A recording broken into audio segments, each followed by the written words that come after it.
Hi everyone, this is a guide I'm putting together for the 6 to 8 mark questions that will come up on the F581 exam. If you can excuse the audio quality, I'm recording this in my classroom in school. So I'm going to get started and just give you some information quickly. First thing to note, if you're finding these videos helpful, or if you want to contact me with a certain question, you can email me at enhancedtuition@gmail.com, or you can follow me on Twitter and tweet me there.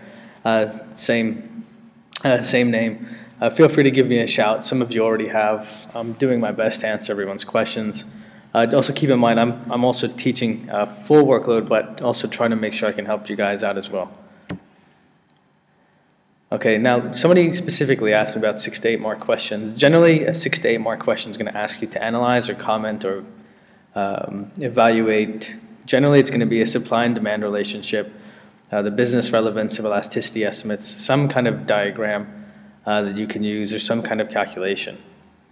And then we're going to go through, also in this presentation, as a bonus feature, production possibilities curve and changes in producer and consumer surplus, how to best answer those on the exam.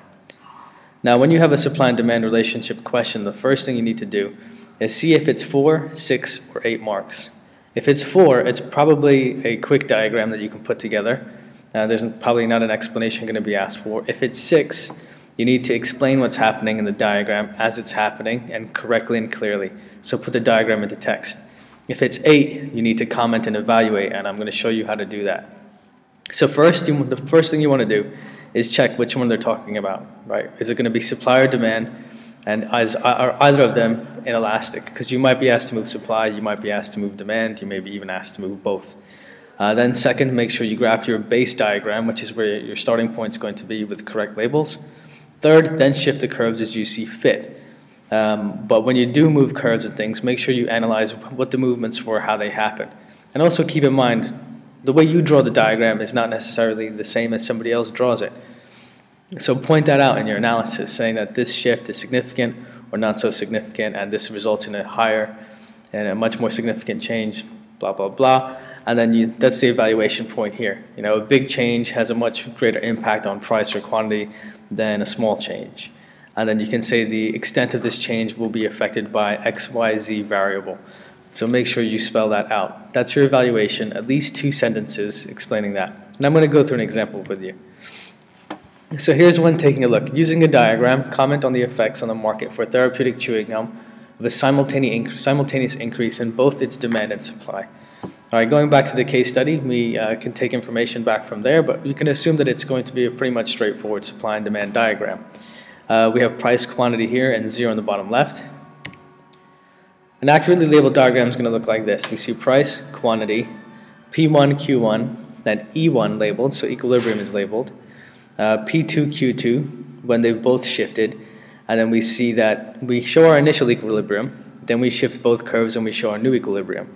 And the 4 marks are awarded for this diagram for the shift of demand curve to the right, because there's an increase in demand. Then we see a shift right of supply, because there was an increase in supply. Then we see an old equilibrium and a new equilibrium. Those together get you the 4 marks. Now that's just your 4 basic points on the diagram. As this was an 8 mark question, we still need to get a few more. Then you see on the top here, it says, follow the mouse. Award up to 2 marks for the outcome which must be explained in writing. Okay, so ultimately what you're doing is explaining this in words. And then that's 6 marks. And then get to 8, you need to say, like I was mentioning before, the size of the shift, you know, the magnitude. Demand shifted a lot. If demand shifted a lot, then this happens. Because supply shifted a lot, then this happens. And also you have 2 points here. Depends on the price elasticity of demand and price elasticity of supply. You can throw these in as evaluative comments too, right? And because the way you draw your diagram might reflect the inelastic or elastic demand, like I mentioned earlier. But use these in the context of the case study, right? Think about which one of these will apply, and you can come up with others. And then you can see down here, I put a comment. The breakdown of marks awarded in item, comment, box, 4 plus 2 plus 2. So that's going to be diagram, analysis, and evaluation. The other type of question that you get, and this one is something that's caused a lot of AS students headache, the business relevance of elasticity estimates, because I find that in class, students tend to grasp the formula and they can interpret the information, but when you try to apply it to like a real business context, sometimes they struggle. So this is an area I really want students to focus on. First, you need to figure out which elasticity they're talking about. And generally what you'll find is that before they give you the problem, asking this comment question, they've probably just previously asked you to define it. And then you'll know which one you're using. And going back to the case study should help you, because that will kind of indicate to you which elasticity they're going to be asking you about later. And then use that information and make your calculations. Once you've gathered the information, you need to calculate what they are, right? Find out the formula, use the formula, find out your solution, and then interpret those figures. That's your analysis. Once you interpret those figures and you clearly state what they mean, that's where you earn your analysis marks. To cross over into evaluation, to get your comment marks, L4, you need to talk about how useful they can be. Let's take a look at an example. And these are all from this same January 2012 paper. What we have here, this is straight from the case study. I just took a snapshot. You see that we've got a figure 1 here that shows percent change in therapeutic gum for percent change in price of therapeutic gum versus a percent change in quantity demanded of traditional gum. Right away, we know this is cross-elasticity of demand. And we're looking for how these two goods are related to each other. So this is the question, using information figure 1, comment on whether therapeutic chewing gum and traditional gum are substitutes. Your answer should include all relevant calculations, 8 marks. Let's take a look how you can answer it. Okay, first, going back to the information, we're going to calculate, follow here. Okay, we're going to put percent change in the quantity demanded of traditional gum, so 0.5 divided by 5. And you'll see that gives us 0.1, and we follow the same formula for the same method for the next two. This will earn me a couple of marks, so I'm going to get 3 marks here, right? 3 marks out of 8 from just calculating correctly. Then I get 2 more marks. What do these figures indicate? Well, they all look inelastic. We could say the positive cross-elasticity of demand indicates they're substitutes. We can talk about just something that you notice, right, and interpret these figures. But you're going to look for at least 2 connections, 2 things you can say in this instance. And then you need to comment, because this only gets you up to 5 marks. So you need to get 3 more to get the final 8. And this is where you really need to focus. This is the business relevance evaluation.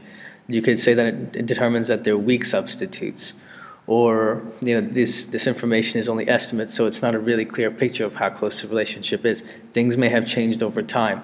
How reliable is the information? These are things you can bank on, but make sure you put them in context, because OCR is getting wise to this. They know that students know these one-liners like, oh, the data is only estimates. Well, good for you, but you need to prove to me that you know what that means. So make sure you put it in context. Don't just spit out that figures can change over time. That's not enough. Right? I hear you're looking at least 2 to 3 sentences of evaluation. Right, so here's some comments on that same question. So 3, 2, 3. 3 for the correct formulas, 2 for showing what the figures mean, 3 for evaluating at the end. Now I wanted to move on to just some diagram information to make sure you guys are ready to go and going to be accurate with this. 2 things I always say, clear labels and make sure it's accurate change. When we look at PPF here, we're looking for a move from making traditional gum to more therapeutic gum. So make sure you label your axes correctly with one good here and the other good here. You see that we have the PPF drawn. We have an initial point X, which shows G1 and T1. Then we move towards Y, which is G2 and T2, and there's an arrow showing a movement towards. So on this question, you get 1 point for correct label axes, correct shape for the PPC, initial and new position 1, reference to trade-off or increased production. Over here, what we see is this arrow shows the increase in the production of therapeutic gum. This shows that we're moving along the PPC. And generally, when you're drawing this, this is how it should look. Right? As long as you have something like this, you should be good to go. Now, when doing producer and consumer surplus, this is from the June 2011 exam paper.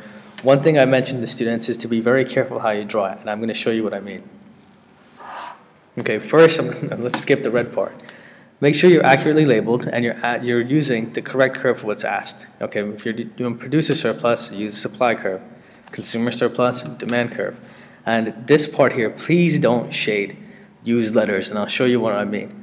Don't shade. If you find yourself coloring anything in on this exam, just stop or slap yourself, because you don't need to be doing that. What you need to be doing is using letters. I always encourage students to do this. Because if the current producer surplus, we'll say it starts off at the original producer surplus, which is drawn here by P1, EP, I can clearly see that with a triangle. The new producer surplus is P2, FP, and then we can label the reduction. If you tell me the reduction in producer surplus is P1, E, F, P2, that becomes very easy for you to do. So I highly encourage you to use letters when labeling producer or consumer surplus. But I'm not worried about you using the correct curve, because more often than not, you're fine with that. The labels are fine. But please, please, please, I highly encourage you to use letters, because this makes it a lot easier.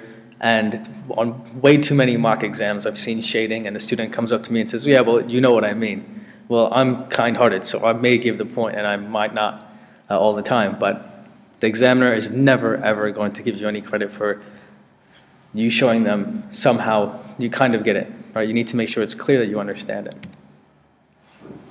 Now, in the examiner's report from the last exam, I pulled some advice and some notes that they've made. Main things being, keep things in context. Make sure you know, look at the command words for the questions. Like when I said, evaluate, discuss, make sure you know. The points, the marks for the question should really indicate to you what you need to be doing. Like I think anything around 6 or above, you need to be careful to make sure you comment or discuss or evaluate. I think around 6 is the cutoff for analyze questions.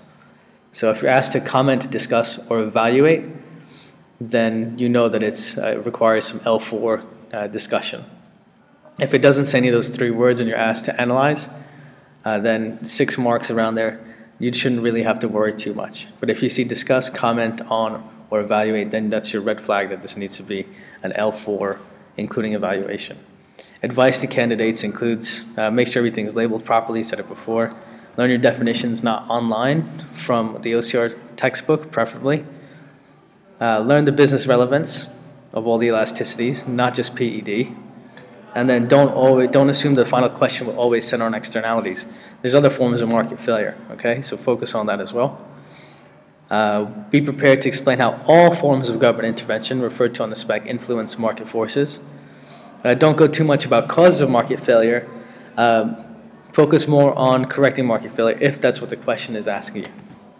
Finally, good luck. All right, I'm sure you guys will do well. Any questions, leave me a message.